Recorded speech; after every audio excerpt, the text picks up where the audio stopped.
de estudar filosofia.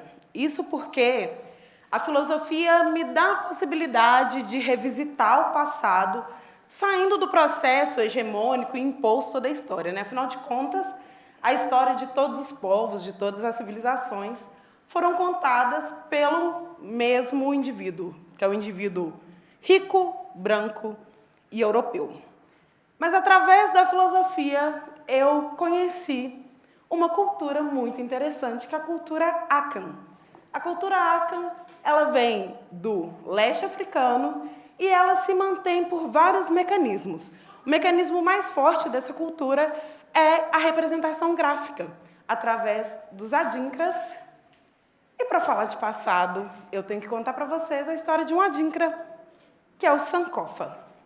O Sankofa, pela etimologia da palavra, fala sobre ir, voltar e pegar. Em resumo, o Sankofa fala sobre ir no passado, pegar o que é de importante e retomar para o futuro. E Abdias Nascimento, que é um intelectual, político, multiartista, sempre comentava sobre ressignificar o passado para se recriar o presente e se construir um novo futuro. E para falar de passado, eu vou precisar da ajuda de vocês. Eu queria saber que quem daqui conhece a história e o que os avós faziam. Quem é que sabe, levanta a mão. Um tantinho de gente, bom, hein? Indo um pouquinho mais longe dos bisavós, quem é que sabe alguma coisa, pelo menos o nome completo? Pois é, pensando nesses nossos parentes, até porque bisavô está bem pertinho, né? Não dá nem tempo de ser ancestral. 4 gerações, coisa leve, coisa pouca. Mas, para falar desses nossos parentes, eu vou contar uma história de uma mulher que existiu e que criou uma família bem grande, diga-se de passagem, mas essa mulher passou por uns percalços, digamos assim. E essa mulher nasceu, provavelmente, na mesma época que os bisavós de quem tem aí 30 a mais também nasceu, que é a Eva. A Eva é uma mulher, era, né, no caso, por ter nascido entre ali 1880 e 1890, é uma mulher que existiu, mas ela não pôde ser um sujeito.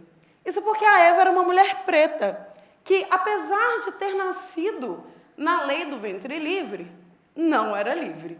Até porque a lei do ventre livre não era uma lei que permitia com que todos os negros não fossem escravizados. E a Eva, assim, também por conta das dinâmicas sociais, ela não era considerada um sujeito, porque ali em 1800, a concepção de sujeito vinha da teoria iluminista de Locke, que falava que para ser um sujeito a gente precisava de 3 coisas: propriedade, liberdade e o direito de existir, o direito de ser reconhecido dentro do estado que você estava. A Eva, por ser escravizada, não tinha direito à liberdade. Obviamente, não teve direito à propriedade e também não teve direito ao nome. Só que a Eva se casou com um homem livre. E foi pelo casamento com um homem livre que a Eva também se tornou uma mulher livre e teve acesso ao seu primeiro registro. Só na vida adulta que a Eva teve direito ao nome. E esse casamento deu vários frutos, e um desses frutos é a Efigênia. Efigênia foi uma mulher nascida ali na década de 20, ali em 1928, 25, não se sabe muito bem, que, diferente da mãe, nasceu plenamente livre, mas só conseguiu o direito ao nome no início da infância. Isso porque o registro obrigatório no Brasil, ele se dá a partir de 1931. Então, no início da infância, a Efigênia ela é registrada e consegue acessar educação, consegue aprender a ler, a escrever, a fazer contas, e assim ela consegue acessar o trabalho. Mas quando eu falo de trabalho, eu não falo de trabalho digno, não, gente. Eu falo de trabalho em troca de moradia, de trabalho em troca de alimentação. Mas a Efigênia se fez, se refez, teve filhos, e um desses filhos é a Joana. A Joana, diferente da mãe, nasceu numa outra realidade, porque a Joana já nasceu plenamente livre, a Joana já nasceu com nome, mas também só na vida adulta que conseguiu experimentar a possibilidade da propriedade. E eu falo de propriedade enquanto moradia, enquanto apenas ter um lugar para dormir. Isso porque a Joana, junto com os irmãos, fez parte de uma geração que mudou historicamente a vida daquela família. A Joana foi uma das primeiras pessoas da família a conseguir concluir o ensino médio. A Joana foi a primeira pessoa da família a ingressar no ensino superior. A Joana foi a primeira pessoa da família a conseguir construir uma carreira fora do subemprego e fora do serviço operacional. E através de todos esses passos que ela deu, ela fez com que a filha nascesse em outra situação. Outra situação porque a filha faz parte da geração que pela primeira vez na família pôde experimentar genuinamente o que é ser um sujeito de direito. Porque a filha teve acesso à educação, a filha teve acesso à cultura, a filha pôde estudar nas melhores faculdades, a filha teve acesso a tantas coisas que a filha pode estar aqui, porque sou eu.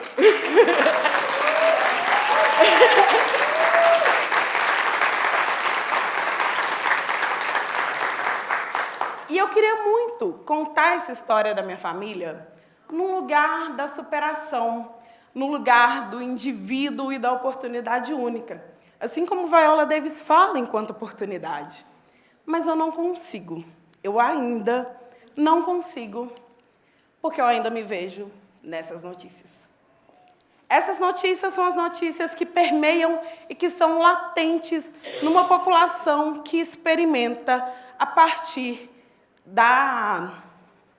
do presente e do quão recente é ser um sujeito no Brasil e talvez, pelo que a gente lê, né, nem tão sujeito assim. Então, por isso que eu não consigo falar de oportunidade enquanto indivíduo, mas eu consigo falar de oportunidade no lugar que Angela Davis nos traz, que é o lugar da coletividade. Porque Angela Davis fala que quando uma mulher negra se movimenta, toda uma estrutura se movimenta junto com ela. Então, não seria um processo histórico o processo do mérito? Afinal de contas, o meu mérito é fruto de todos os movimentos que vieram desde a minha bisavó, da minha avó e da minha mãe. A minha oportunidade, ela não é criada por si só. A minha oportunidade, ela é co-criada por vários movimentos e por vários sonhos insubmissos que puderam ser registrados e puderam ser realizados minimamente. Então, quando eu penso em sancofar o meu passado e em sancofar o meu futuro, eu não tenho como falar disso sem falar de toda uma estrutura que me possibilitou, ainda que minimamente, estar nesses espaços. E para falar com vocês hoje, para falar de Sankofa com vocês hoje, eu falo de Sankofa num lugar muito reflexivo, que é o lugar de onde vocês querem que o futuro de vocês estejam. Porque eu tenho certeza que, mesmo fora da racialidade, por estarmos num estado que é marcado pela desigualdade, marcado pelo capital, a gente não consegue falar de oportunidade enquanto indivíduo. Uma prova disso é porque, por exemplo, o Gustavo trouxe, né, para a gente o único bilionário da Forbes que não é herdeiro, mas aqui no Brasil, todos os bilionários que têm 40 menos são herdeiros e são herdeiros com heranças de pelo menos 4 gerações. Então, se o histórico de uma população é esse e de outra população é ser bilionário, não existe oportunidade criada por si só. Existe a oportunidade criada pelo histórico. Existe a oportunidade criada pelos passos que foram dados antes da gente.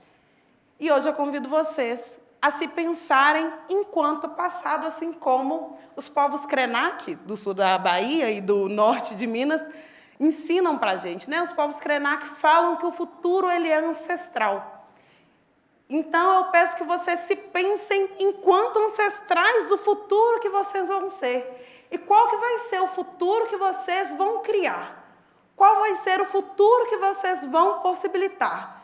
Eu, infelizmente, tenho que pensar no meu presente ainda enquanto coletivo. Mas eu penso no meu presente enquanto coletivo para que, no futuro, que infelizmente não vai ser próximo, mas eu espero que ele aconteça, que o meu futuro consiga se pensar enquanto indivíduo, não na perspectiva egoísta, tá, gente? Mas uma perspectiva de conseguir pensar por si só.